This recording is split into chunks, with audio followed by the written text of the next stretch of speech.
Bugün olağanüstü lezzetli bir bal kabaklı muffin tarifi vereceğim size. Öncelikle şöyle 1 kiloluk bir bal kabağıyla işe başlıyoruz. Bunlar genellikle yemeklik kullanılan tarzda bal kabakları ama tatlıda da çok iyi gidiyor. Eğer büyük bir bal kabağını harcamak istemiyorsanız veya o size çok fazla geliyorsa bu boy gayet iyi. Önemli olan bu işi sürdürülebilir kılmak ve bu bal kabağından hiçbir parçayı ziyan etmemek. Öncelikle bal kabağını ortadan ikiye keserek işe başlıyoruz. İçindeki çekirdekli kısmı şöyle haricen bir tabağa çıkartıyoruz. Arkasından kabağı kesip kabuklu kısmını dikkatli bir şekilde etli kısmından ayırıyoruz. Kabağı gördüğünüz gibi bu şekilde dilim dilim doğradım. Öncelikle ilk yapacağım şey fırın kağıdı serilmiş fırın tepsisine dilimlediğim kabakları şu şekilde yaymak. Hiç başka bir şeye ihtiyacı yok. Böyle yaptığınız zaman kabaklar birazcık daha güzel böyle karamelize olur vaziyette pişiyor ve 220 dereceye önceden ısıtılmış fırına alıp atıyorum ve yaklaşık 20-25 dakika kadar 220 derecede bunların hafiften kendilerini bırakmasını ve karamelize olmasını sağlıyorum. Şimdi şurada gördüğünüz gibi kabağın içinden çıkan çekirdekler var. Yapacağım şey şu, bunları birazcık güneşte kurutacağım. Akşamleyin televizyon karşısında çıtır çıtır çitleyeceğim kabak çekirdeklerim hazır olacak. Bunları ise 120 derecelik, 130 derecelik fırında uzun süre kurutarak pişireceğim. İyice kuruduktan ve dehidre olduktan sonra da isterseniz bir parçalayıcıdan geçirip pudra gibi yapacağınız tariflerin üstüne kullanabilirsiniz. Ya da kuruduktan sonra aynı şekilde bir parçalayıcıdan geçirip çiçeklerinizi gübre olarak kullanabilirsiniz. Aklınızda olsun. O yüzden Nazcığım şunu alıp içerideki fırına atarsan, bunu da camın önüne koyarsan bizim için kurusun. Böylece 1 kiloluk kabağın her bir parçasını kullanmış olacağız. Şimdi 25 dakikanın sonunda fırındaki bal kabakları aynen size söylediğim gibi böyle güzel bir karamelize renk ve kıvam oluyorlar. Şimdi bunlardan yaklaşık 500 gram olacakmış vaziyette bir gramaja ihtiyacımız var. Alın bal kabaklarınızı ve şöyle bir parçalayıcının içerisine çıkartın. Sonra üstüne tereyağını ilave edeceğim. Aşağı yukarı 120 gram kadar da tereyağı giriyor içerisine. Her şeyin başında bu ikiliyi çekerek karıştırıyorum.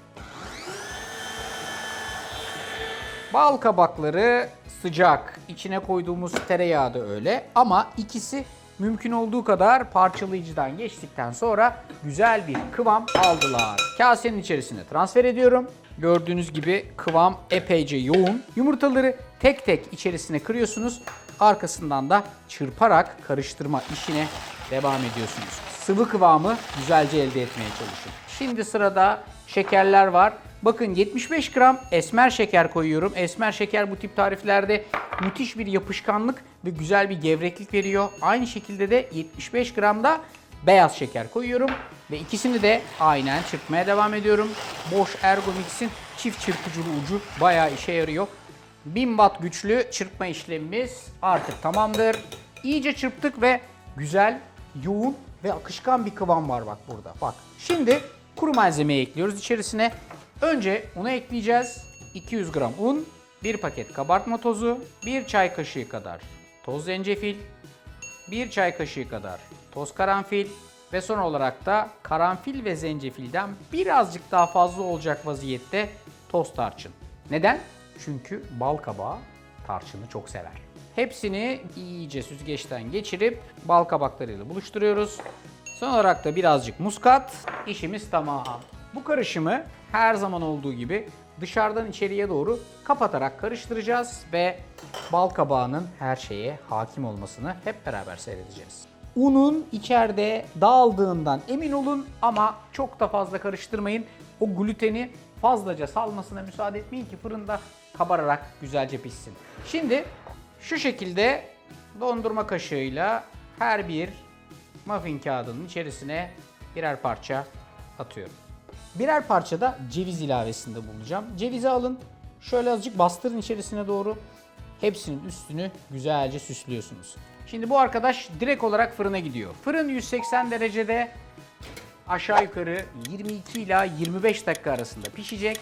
Ondan sonra da bize bunun güzelce tadına bakmak kalacak. Fırından çıkarttıktan sonra tezgahın üstünde veya bir telin üstünde iyice dinlendirmeyi unutmayın. Fırından çıkar çıkmaz kağıttan çıkartmaya çalışmak büyük bir hata olur. Efendim, fırından çıkan muffinlerimiz gayet yemeğe hazır. İyice soğuttuktan sonra kağıdından kolayca çıkarabilirsiniz. Bu kabak çekirdekleri ise yaklaşık 36 saat kadar böyle güneş ışığında, balkonun önünde vesairede kurutursa mükemmel bir sonuç olur. İsterseniz şimdi tüketebileceğiniz gibi, isterseniz böyle vakumlayarak dolapta kuru bir yerde güzelce saklayabilirsiniz. Doğanın bize verdiği bütün ürünleri güzel ve sürdürülebilir kılmak, böyle bir bal kabağının kabuğunu, çekirdeğini ve kendisini de güzelce değerlendirmek. Ortam mis gibi bal kabağı kokuyor. Bir tadına bakalım. İçi ayrışarak pişmiş. Unutmayın, bu tarifin de en güzeli evde.